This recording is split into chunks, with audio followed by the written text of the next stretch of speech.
So I would like to start talking about the DCR project, Democratic Capabilities Research. So you know more or less why I refer to that as an example. So basically the DCR research project was a PhD study that aimed to conceptualize a participatory capability-based research project, but also to explore a case study of this participatory capability-based research called Democratic Capabilities Research.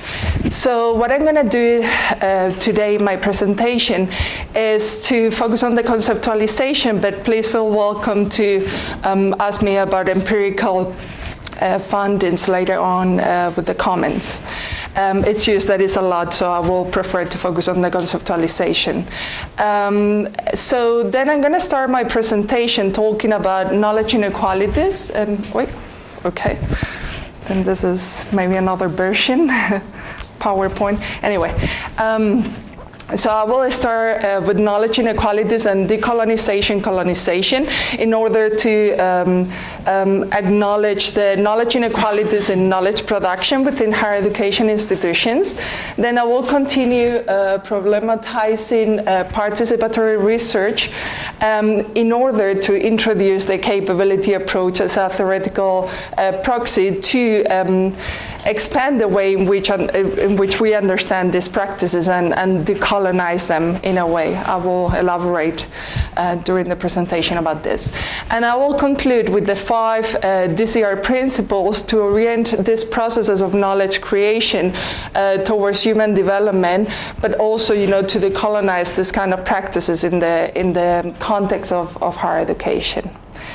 So we're all talking about inequalities, so I will focus here on knowledge inequalities, which is not all the debates within the decolonization debate, but is one of the main debates.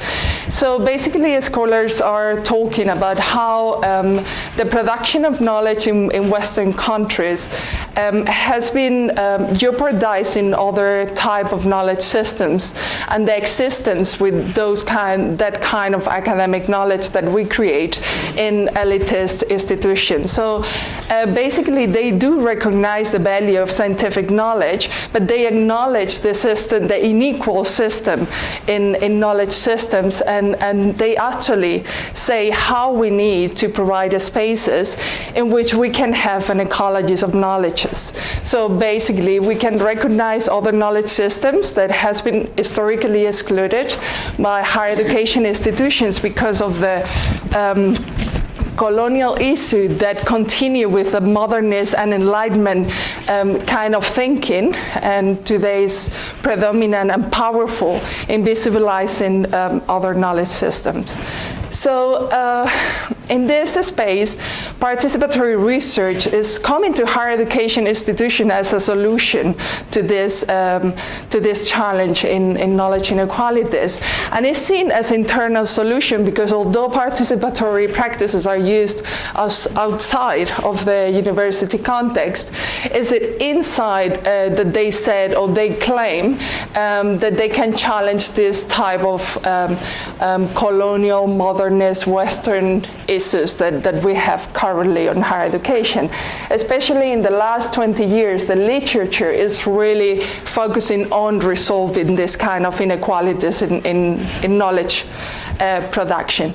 But what happened is this field is really diverse, and this diversity at the end is a problem because it creates a lot of contradictions.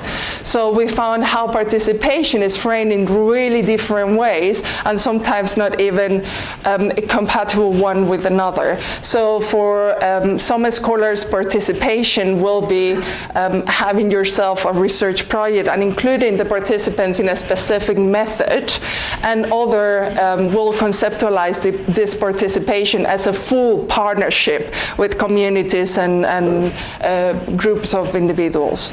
So this is a really big problem when actually they are claiming so strongly that they want to fight against colonization, modernist kind of thinking, because at the end what they are doing is actually reproducing the same kind of issues that they critique or they try to fight against, especially in the area of theorization, how to see knowledge, and things like that. So that's why the introduction of the capabilities approach was an opportunity to actually see this kind of practices in a different way. And in this different way, I kind of mean a decolonial way, because the capability approach seen from an open-ended perspective is a great platform to understand these practices in an open-ended way too, which actually is aligned with all the decolonial critiques from all these scholars. So first of all, the capability approach expands the meaning of participation. So we are not talking anymore about participation, we are talking about democracy as central.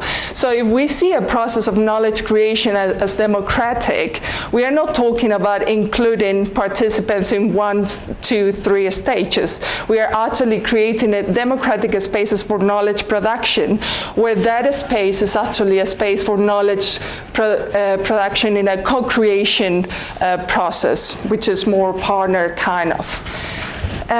Secondly, the capability approach introduces individuals' capabilities as central.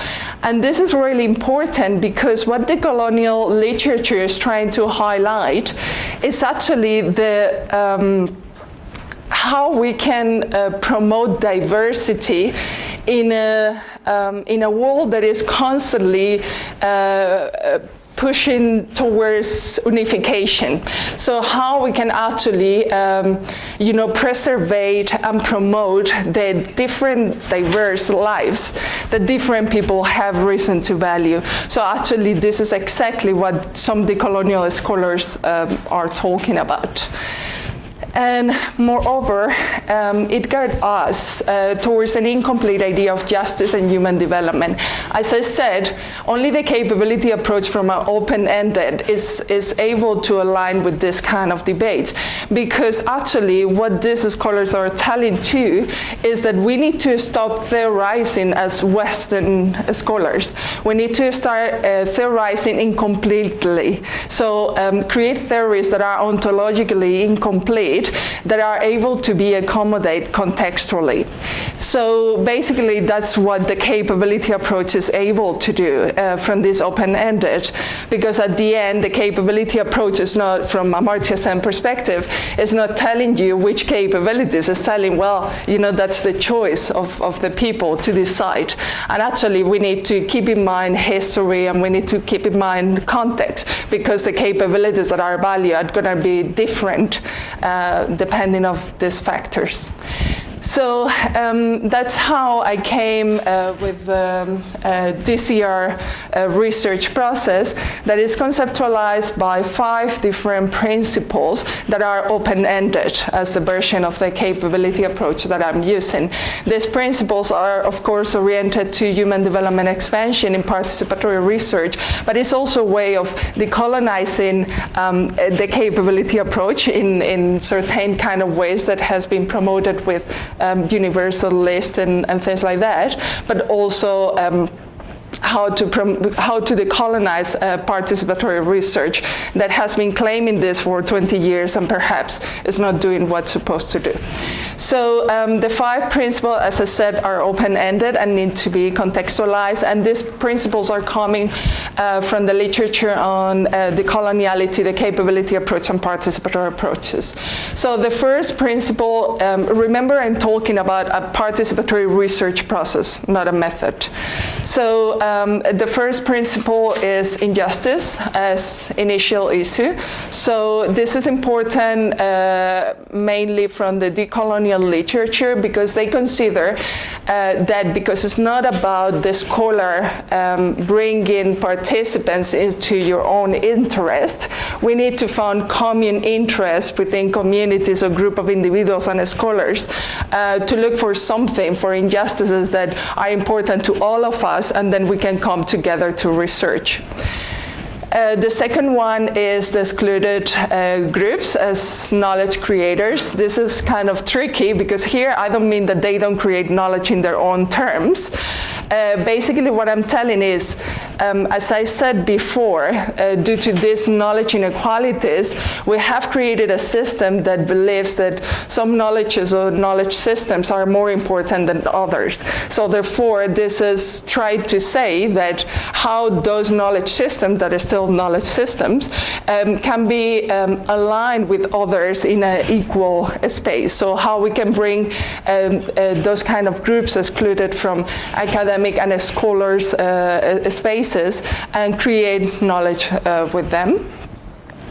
The third one is about uncertain horizon. This is really related to the capability approach agency center in the way of, as I said, is not bringing a group of individuals to participate in our research project. Is how we can co-create with individuals, but really co-create with individuals a research process that is meaningful for all of us, not only for us academically, but also for them.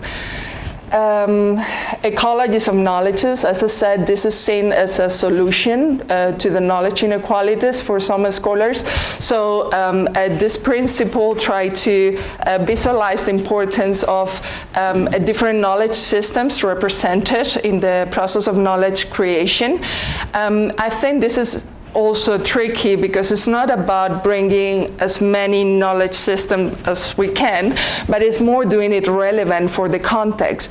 So for instance, you know, we're working with a community somewhere and they we know that indigenous knowledge systems, you know, are used in those communities, then how we can put them in conversation with scientific knowledge. Because it's not, again, we are not trying to say that academic knowledge or scientific knowledge is not valid. We are trying to say how we can create more egalitarian space for conversations in between knowledges. And then the last one, and I think this is kind of important for today's colloquium, and I'm going to link it with what we were telling, what we were discussing in the first presentation, is to have the space of, or this project of knowledge creation as a platform for capability expansion. This is central for the capability approach, because in the capability approach, we are not talking about expanding capabilities for the sake of expanding, but expanding capabilities in a way that actually is empowering for the people we are working with. So moreover, when I talk here about a platform for capability expansion, as I'm using an open-ended version of the capability approach, I'm not talking about expanding practical reason from Nussbaum. I'm actually talking how the facilitator can engage critically with the participants to understand the contextual capabilities that these participants have reason to value.